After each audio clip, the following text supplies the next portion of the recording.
Hello everyone, step up MPSC या YouTube चॅनलवर सर्वांचं स्वागत. राज्यसेवा मुख्य परीक्षा 2021 आता आपण मे मध्ये देत आहोत.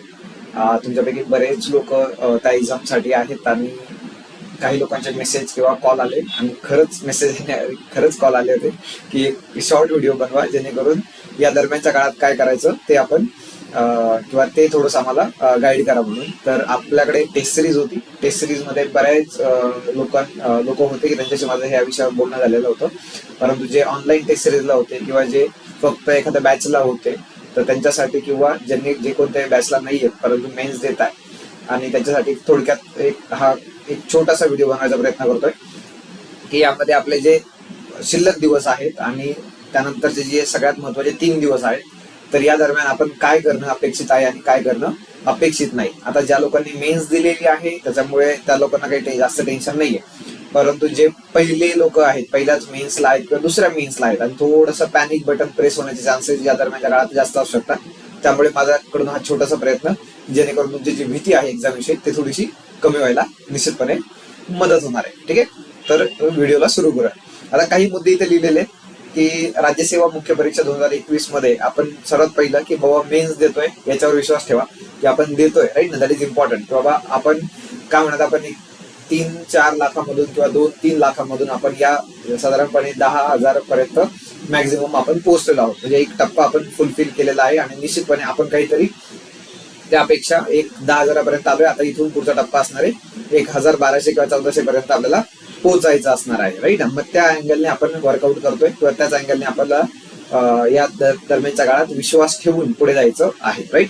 सो सर्वात पहिलं काय करायचं आणि काय नाही करायचं. या दरम्यानच्या काळात काय होतं किंवा प्रचंड प्रेशर असतो आणि रिव्हिजन होते की नाही याच्यावर प्रश्नचिन्ह असतो किंवा जे मी करतोय ते बरोबर आहे की नाही याच्यावर प्रश्नचिन्ह असतो. तर सर्वात पहिली गोष्ट ते काढून टाका. का? कारण की तुम्ही स्वतःला सांगा की आपण खूप छान या दरम्यानच्या काळात अभ्यास केलाय. आपण ज्या काही गोष्टी रिक्वायरमेंट आहेत एक्झामच्या तर त्या सर्व फुलफिल केलेल्या आहेत. काही प्रमाणामध्ये एखादी गोष्ट कम्प्लीट होणार नाही, म्हणजे सायन्स अँड टेक सारखा पार्ट आहे तो कधीच तुम्हाला कॉन्फिडन्स देणार नाही. फार रेअरली असे काही मुलं आहेत ज्यांचे सायन्स अँड टेक मध्ये आउटस्टँडिंग मार्क्स आहेत, परंतु किंवा काही जो रिमोट सेन्सिंगचा पार्ट आहे तो कदाचित काही लोकांना त्रासदायक वाटतोय. पुन्हा एकदा की त्याच्यावर अशा काही क्वेश्चन असतील किंवा असे काही टॉपिक असतील जे कधी तुम्हाला कॉन्फिडन्स देणार नाही. तर आपण काय करू शकतो, जे क्वेश्चन आपल्याला कॉन्फिडन्स देणार आहे, जे टॉपिक आपल्याला 100% मार्क्स देणार आहे, आपण त्याच्यावर फोकस 100% करायचा. म्हणजे तिथे मॅक्झिमम मार्क्स मिळाले पाहिजे. आणि रिमोट सेन्सिंग सारख्या टॉपिकवर जर 5 पैकी 2-3 येत असतील तर आउटस्टँडिंग आपण त्याला म्हणूयात की खूप चांगले आहेत, राईट. कारण की आपण त्याला खूप जास्त प्रिपेअर केलेलं नसतं किंवा क्वेश्चन कायमस्वरूपी थोडंफार टेक्निकल पार्ट आहे, त्यामुळे कधी बऱ्याच वेळा ते क्वेश्चन असतात आवाक्याच्या बाहेरचे असतात, समजतं ना. त्यामुळे हा जो मुद्दा आहे किंवा काही राहिलंय आणि बरेच बाकी आहे किंवा रिव्हिजन बाकी आहे हे सर्वात अगोदर डोक्यातून काढून टाका. कारण की तुम्हाला किती जरी वाटलं तरी पण आता खूप जास्त काही गोष्टी करायच्या नाहीये. जे काही तुमचं चालू आहे त्याच्यावरच फोकस करायचा असणार आहे. त्यामुळे आता बऱ्याच लोकांनी आताची मेन्स दिलेली आहे आणि त्याच्यापैकी म्हणजे मॅक्झिमम जे रिझल्ट मध्ये आहेत आणि जे फक्त इंटरव्ह्यू देऊन आले तर त्यांना सगळ्यात मोठा चान्स आहे किंवा जे लगेचच मेन्स देतात आणि त्यामुळे इम्प्रुव्हमेंटला वाव आहे. त्याच्यामुळे ते सतत डोक्यात असणार आहे. अगदी रँक 1 पासून तर जे काही सर्व सिलेक्ट झाले ते सर्व एक्झामला अपेअर होतच आहे. मॅक्झिमम लोक आपण त्याला म्हणूयात, राईट. मग या केसमध्ये ते सर्व कॅन्डिडेट याच्यामध्ये असणारच आहे, प्लस तुम्ही नवीन जे असणार आहे तेही याच्यामध्ये आहे. याचा अर्थ तुमचे चान्सेस कमी आहेत का? अजिबात नाही, राईट. फक्त मुद्दा काय की या शिल्लक 2-3 दिवसामध्ये आणि त्या दरम्यानच्या 7-8-9 मेला आपण आपल्या अँगलने 100% द्या, बाकीचा विचार करायचा नाही, राईट. नाहीतर मग काय आता हे टॉपर सगळे आलेत आणि आता परत हेच लोक पोस्ट घेऊन जाणार असा कृपया विचार करू नका. तुम्हाला काय पाहिजे त्याचा विचार करा, राईट ना. त्या गोष्टीला अट्रॅक्ट करा, ठीक आहे. आता या पुढच्या काही दिवसामध्ये, आता व्हिडिओ बनवायला थोडासा लेट झालाय मला मान्य आहे, परंतु बनवायचा होता आणि त्यामुळे थोडासा एक अगदी वेळेवरच बनवतोय. एक 7-8 दिवस अगोदर यायला पाहिजे होता, परंतु माझी मेन शीट टेस्ट सिरीज आणि या सगळ्या बाबी मध्ये वर्कआउट होऊ शकलं नाही. आता जेवढे काही दिवस शिल्लक आहे, आता इथे जे मी म्हटलंय किंवा या दरम्यानच्या 2-3 दिवसामध्ये रिव्हिजन किती करायचं असा काही फिक्स रूल नाहीये की रिव्हिजन 3 झाल्या पाहिजे, 4 झाल्या पाहिजे, 2 झाल्या पाहिजे, 5 झाल्या पाहिजे, असं काही नाही. जेवढं तुम्हाला धावता येईल या दरम्यानच्या काळात तेवढं तुम्हाला धावायचंच आहे, तेवढं धावायचं, 100% धावायचं, तिथे मात्र मागे पुढे बघायचं नाही. का? कारण की वर्कआउट करताना या दरम्यानच्या काळात तुम्ही जेव्हा फोकस करताय तेव्हा तुम्ही स्वतःवर विश्वास ठेवणं खूप जास्त गरजेचं असणार आहे. 7, 8, 9 या दरम्यान नियोजन कसे असेल? आता टेस्ट तुमचे जे काही मार्क्स मार्क्स म्हणायचे जे काही तुमचे सेंटर आलेले आहेत ते तुमच्या सर्वांना माहिती झालेले, हॉल तिकीट आलेले ऑलरेडी. त्यामुळे तिथं जाऊन राहणार आहात की येऊन जाऊन करणार आहात? येऊन जाऊन करणार असेल तर बाईक शक्यतो अवॉइड करा. बाईक असेल तर हेल्मेट वगैरे सगळ्या बाबी आहेत का ते डिसाईड करा किंवा ते फिक्स करा. अदरवाईज या दरम्यानच्या काळात 100% चांगला असणार आहे की तुम्ही जवळ सेंटर असेल तर ऑटो करून जा. कारण की ऊन, परिस्थिती, बाहेर वातावरण, या सगळ्या गोष्टी खूप चांगल्या का म्हणतात आपण त्याला खूप जास्त आपल्या फेवर मध्ये नाही आहेत. आणि या सगळ्या गोष्टींमध्ये तुमचं सेंटर कुठे आहे आणि तिथे वरती पत्रा आहे का किंवा कसं आहे वातावरण, तिथे त्याही गोष्टी आपल्याला मॅटर करणार आहे. त्यामुळे आपल्याला फोकस व्यवस्थित करायचा आहे. त्या 3 दिवसाचं नियोजन तुम्हाला आत्ताच छानपैकी करून ठेवायचं असणार आहे. मग अगदी तुम्ही त्या दरम्यानच्या काळात तुम्ही काय खाणार आहात, त्याच्यानंतर तुम्ही ट्रॅव्हल कसं करणार आहात तो मुद्दा झाला. त्याच्या दरम्यानच्या काळात म्हणजे तुमचा ब्रेक झाला ना की पहिला पेपर संपला, दुसऱ्या पेपरच्या अगोदर अगदी 3 वाजता पेपर आहे आणि मी 2:30 वाजता ऑफिस जातो तेव्हा त्याच्या अगोदर काहीतरी खातोय असं करायचं नाही.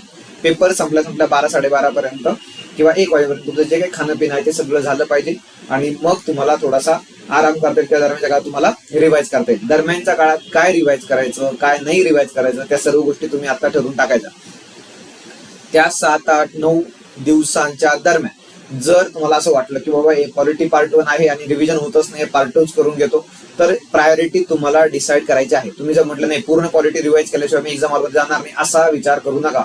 कारण की दरवेळी ते कम्प्लीट होईल याची काही गॅरंटी नाही, राईट. आणि त्याच्यामुळे एखादी बाब आपली स्ट्रॉंग असेल तर तो ठीक आहे, परंतु जो पाठांतराचा भाग असेल, पर्टिक्युलरली पॉलिटीच्या कायदे, राईट ना, ते जाता जाता जरी बघितले आपण तरी पण ते ऍज इट इज तिथे कलम आपल्याला विचारले जातात. तिथे काही ट्रिक्स वगैरे फार रेअरली असतात. आणि मग त्या केसमध्ये आपण फुलफिल 100% देतो किंवा तिथे आपण 100% मार्क्स मिळवू शकतो.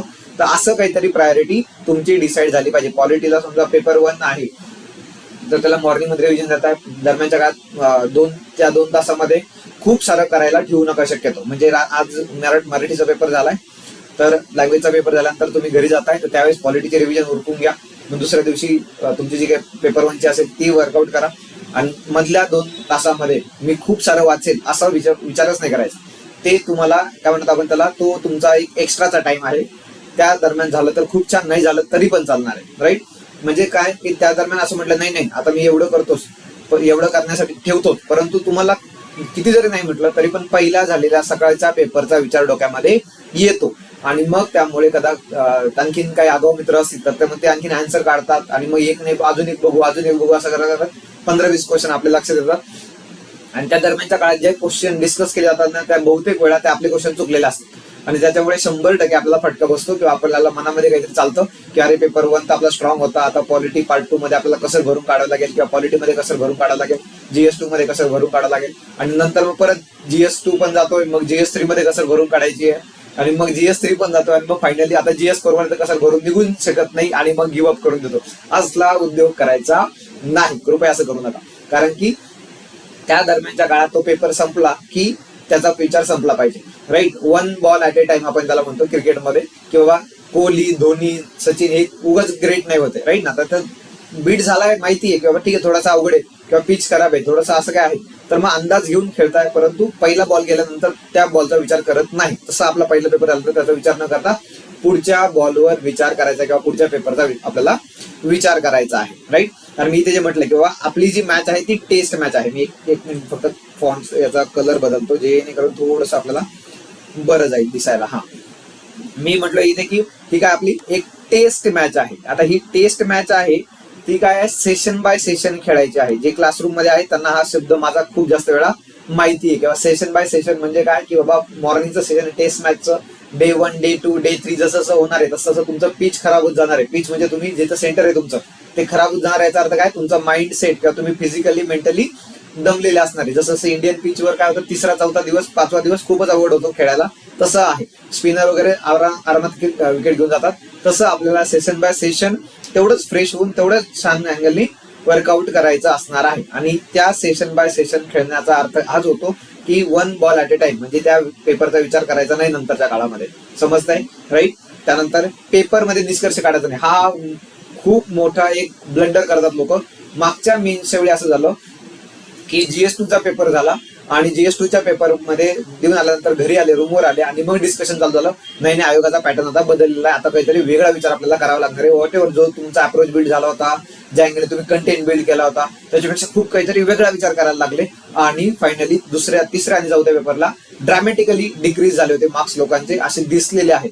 त्याच्यामध्ये दोन रिझन, एक तर तुम्ही जमलेले असता मेंटली फिजिकली, राईट, आणि दुसरा मुद्दा असा काहीतरी एकदम काय म्हणतात ब्लफ किंवा एकदम काहीतरी चुकीच्या अँगलने तुम्ही काहीतरी बोलता किंवा चुकीच्या अँगलने काहीतरी निष्कर्ष काढता आणि त्यामुळं तुमचा पूर्ण तिसरा दिवस हा एकदम वाईट जातो. तर ते आपल्याला करायचं नाहीये. दरम्यानच्या काळात पेपर कसा होता, पॅटर्न कसा बदलला असा विचार करायचा नाही. ठीक आहे, त्यामुळे निष्कर्ष काढायचा नाही. पॅटर्न बदललाय का किंवा अनालिटिकल झाली एक्झाम, अनालिटिकल होणारच आहे, त्यावर काही वाद नाही, परंतु आपण तो निष्कर्ष नाही काढायचा, राईट ना. म्हणजे 2020 चा पॅटर्न बघितला सर्वांनी थ्रू आउट सगळे पेपर बघितलेले, त्यामुळे त्याचा काही वादच नाहीये.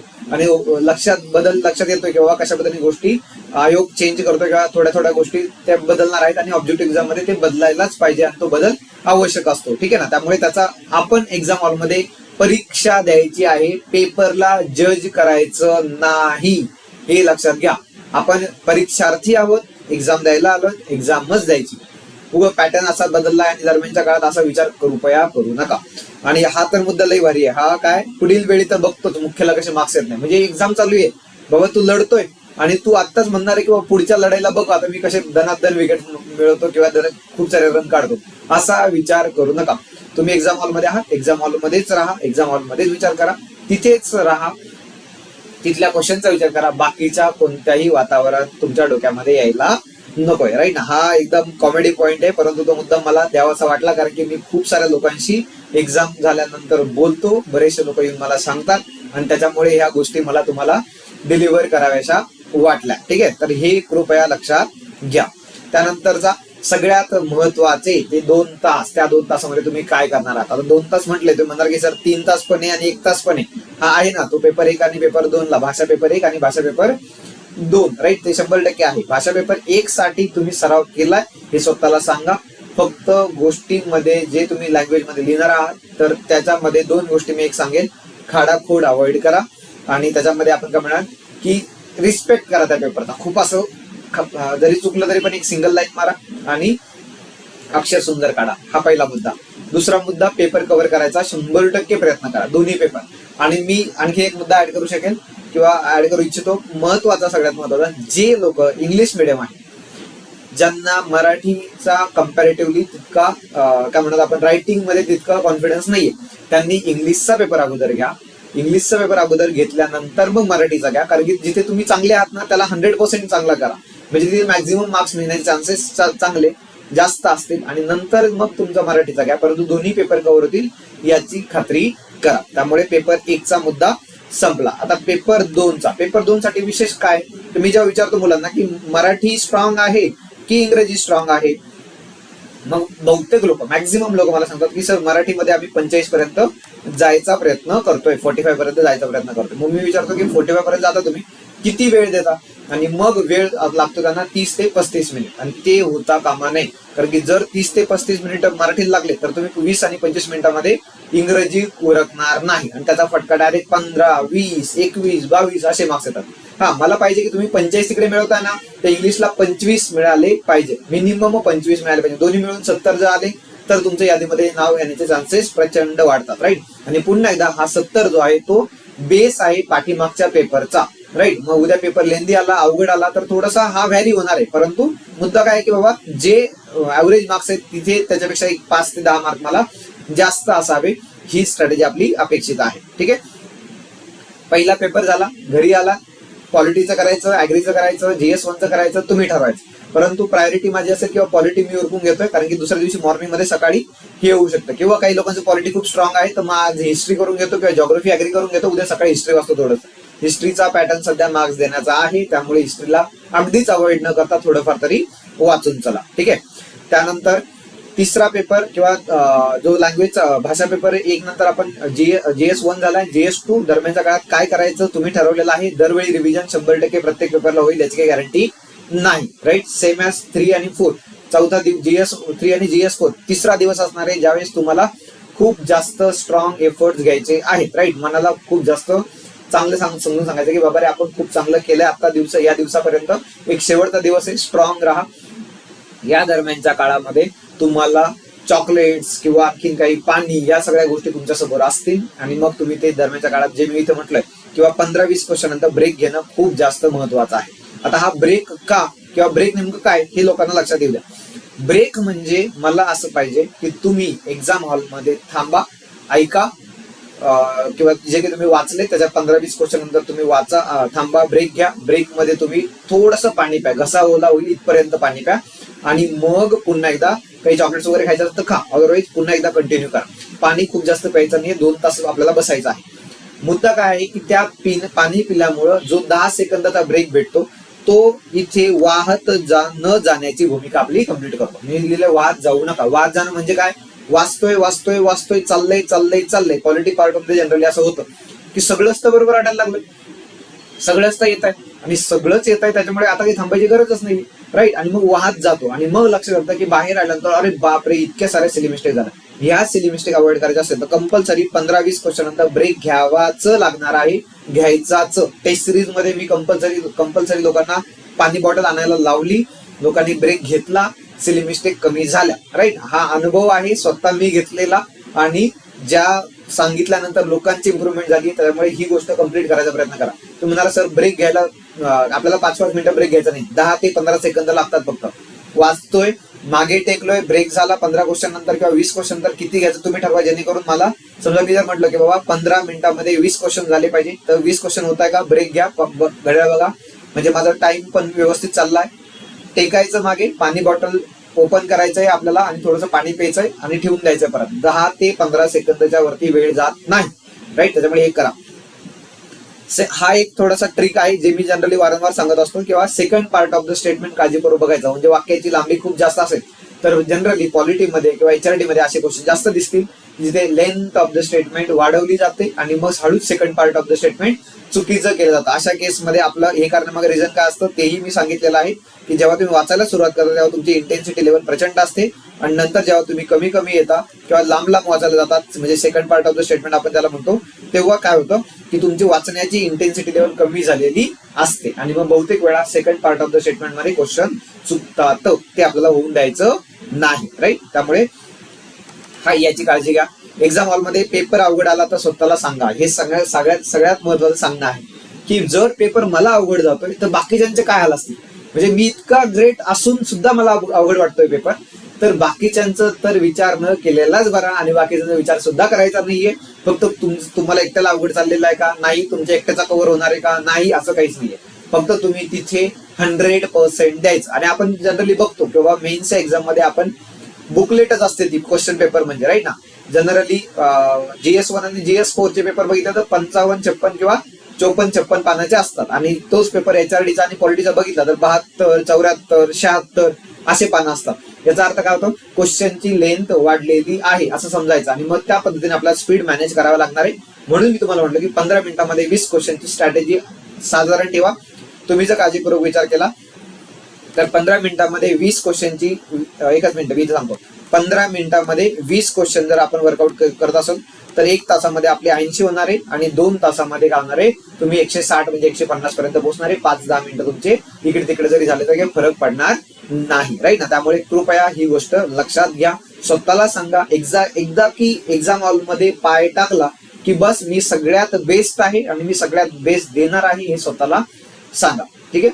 त्यानंतर शेवटी हे जे आहे सगळ्यात महत्वाचं माझ्यासाठी की बाबा ही काय आहे, एक एक्झाम आहे, राईट ना. ही एक आयुष्य नाहीये, परीक्षा आहे, राईट. याला आयुष्य बनवायचं नाही, राईट. अदरवाईज मग मी तुम्हाला कायम उदाहरण देतो, जे लोक माझ्याशी कॉन्टॅक्ट मध्ये असतात की हे जर आयुष्य असतं तर मी जॉब सोडून इथे टीचिंग करत नसतो. जी आवड आहे माझी ते मी करतोय आता, राईट. म्हणजे मुद्दा काय आहे की बाबा तुम्ही ऑलरेडी एखाद्या गोष्टीसाठी खूप अशी ती आयुष्यात बनवून टाकलेली इतकी मोठी, तर ती इतकी मोठी अजिबात नसते. आफ्टर सम टाइम रिअलाइज होतं, राईट. आणि हे याबद्दल काही लोकांचं वेगळं मत असू शकते, काय प्रॉब्लेम नाही, मी माझं मत मांडतोय, ठीक आहे. परंतु माझा सांगण्याचा मुद्दा की परीक्षा ही परीक्षा आहे. तुम्ही अभ्यास केलाय, तुम्ही सगळ्या प्रोसेस फॉलो केल्या, तुम्ही सिलेबस कंप्लीट केला, तुम्ही प्रिव्हियस इयरचे क्वेश्चन सोडवले आणि मग आता एक्झाम हॉलमध्ये आहात. एक्झाम हॉलमध्ये तुम्हाला कळालंय काय करायचंय, तुम्ही 100% देताय 2 तासामध्ये. त्यानंतर इथे दिलेलं आहे, एकदा की परीक्षा झाली की स्वतःला सांगा की आपण 100% दिलेले आहे, तो 100% आपण दिलेले आहे. आता विचार करायचाच नाही की काय होईल. खाली जे म्हटलं ना, निकालाची चिंता नकोय. कारण आयोगाने तुम्ही निकालाची चिंता करू नये यासाठी काळजी घेतलेली आहे. काय काळजी घेतली आयोगाने पुढची प्रिलिम लगेचच सांगितलेली आहे. जरी अजून 19 जूनची फिक्स डेट नसली तरी पण कमिंग डेज मध्ये 19 ऐवजी थोडंफार मागे पुढे होईल, परंतु इतकी तर दूर जाणार नाही, राईट. आणि त्यामुळे कदाचित 19 तारखेला पण होऊ शकते. परंतु मुद्दा काय आहे की तुम्हाला तेवढा वेळच नाहीये की आता काय करू म्हणून, राईट. म्हणजे या वर्षामध्ये ज्या लोकांनी डिसेंबर मध्ये मेन्स दिली ते लोक पुन्हा आता मेन्स देतात आणि ते परत ऑक्टोबर मध्ये मेन्स देणार आहे. सांगण्याचा मुद्दा हा की या दरम्यानच्या काळात तुम्हाला विचार करायला अजिबात वेळ नाही. फक्त मेन्स झाल्यानंतर ब्रेक घ्या. 2-2, 3-3 दिवस, 4-4 दिवस, 5-5 दिवस पाहिजे तर घरी जाऊन या, किंवा आणखीन कुठे जायचं तिकडे जाऊन या, किंवा आपल्या प्रिय व्यक्तींना भेटा, राईट. त्याच्यामुळे काय होणार आहे की तुम्हाला जो स्ट्रेस तयार झाला या दरम्यानच्या काळात तुम्ही तो रिलीज करणार आहे आणि पुन्हा एकदा नव्याने पूर्व परीक्षेला सुरुवात करणार आहे. या दरम्यानच्या काळात तुम्हाला काय करायचं, मेन्स झाल्यानंतर पुढे काय करायचं किंवा काय, ते आपण पुढच्या व्हिडिओमध्ये डिटेलमध्ये विचार करू किंवा त्याच्यावर डिस्कशन करू. आता विचार करायचा नाही. येस, संध्याकाळची काय होतंय की एक्झामच्या दिवशी शेवटचा पेपर GS4, त्यात तो आता आपण खूप जास्त म्हणजे तो लेंदी आहे पेपर आणि असाही तो खूप जास्त आवडीचा नसतो आणि त्याच्यामुळे बहुतेक वेळा एक्झाम हॉलमध्येच संध्याकाळच्या पार्टीची आठवण व्हायला सुरुवात होते की आपण संध्याकाळी कुठे जेवणार आहे म्हणून, राईट. साईनाथला जेवायचं की मिलनला जेवायचं की आणखी कुठे जेवायचं हे इंटरव्ह्यू वाल्यांना सुद्धा माहिती आहे. आपल्या आयोगाच्या अध्यक्ष सदस्यांनी पण प्रश्न विचारलेत मिलनची थाली किती रुपयाला म्हणून. तो मुद्दा काय आहे की आपण एक्झाम हॉलमध्ये थांबायचं आहे पूर्ण 5 वाजेपर्यंत. त्याच्यानंतर काय गोंधळ घालायचा तो गोंधळ घाला, एक्झाम हॉलमध्ये डिस्टर्ब होऊ नका. असं वाटलं नाही की अरे मन भडक वाटायला लागलं, मागे टेका, पुन्हा एकदा पाणी प्या आणि पुन्हा वर्कआउट करा, ठीक आहे. या दरम्यानच्या काळात 2 तासामध्ये तुम्ही ब्रेक घेऊन पाणी पिणं प्रचंड आवश्यक आहे. काही डोकं गरम होणार आहे, राईट, इंजिन तापणार आहे, सलग चालतं आहे, 700 ऑब्जेक्टिव्ह क्वेश्चनच्या शेवटी तुम्ही पोहोचणार आहात आणि त्यामुळे ही काळजी घ्या, राईट. तुमचे अजून काही प्रश्न असतील तर माझा नंबर आहे स्क्रीनवर, डिस्क्रिप्शन मध्ये पण मी टाकेन, तर तुम्ही कॉल करू शकता, ठीक आहे. खूप सारं सांगितलंय, ऐकून घेतल्याबरोबर खूप सारं धन्यवाद. आणि ज्यांनी अजूनही चॅनलला सबस्क्राईब केलेलं नाहीये तर त्यांनी कृपया चॅनलला सबस्क्राईब करा. आणि जे लोक आपल्या अप्रोच बिल्डिंगचे आणखीन व्हिडिओची वाट बघतायत त्यांच्यासाठी सुद्धा की बाबा कमिंग डेज मध्ये आपण खूप सारे आता व्हिडिओ शेअर करणार आहोत अप्रोच बिल्डिंगचे, ठीक आहे. सो काळजी नसावी, अभ्यास सुरू ठेवा. All the best. थँक्यू.